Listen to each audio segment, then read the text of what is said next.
امسال هم به احسان خدای بزرگ ما در حال از روز استقلال تجلیل میکنیم که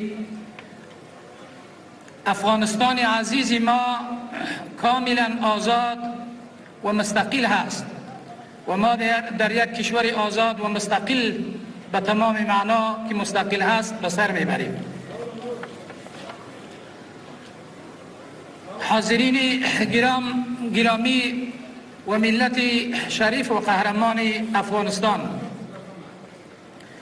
نیروهای مسلح امارت اسلامی افغانستان آماده دفاع از تمامیت ارضی و حاکمیت ملی اند. به تمام هموطنان گرامی اطمینان می‌دهم که حالا شما دارای نظام مستقل، نیروهای مسلح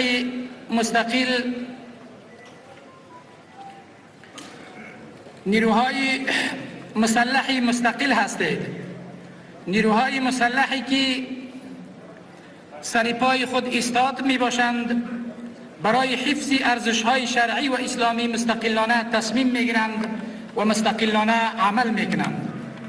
توانایی دفاع از این سرزمین را دارند.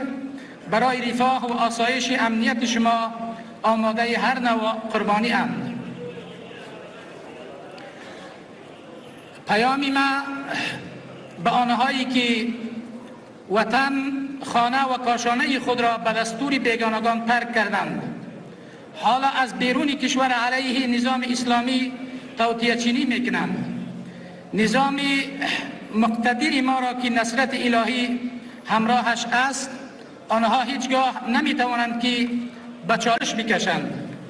هوشیار شوند، به هوش بیایند، عوض توطئه چینی علیه نظام اسلامی بیایند و در پهلوی مردمشان آزاد و با عزت زندگی بکنند.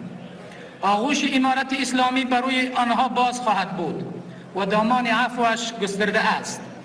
و اگر در مورد اشتباهی را مرتکب شوند، بخواهند که نظم و امنیت را اخلال کنند، باز برخورد نیروهای مسلح در برابرشان بسیار قاطع، جدی و کوبنده خواهد بود.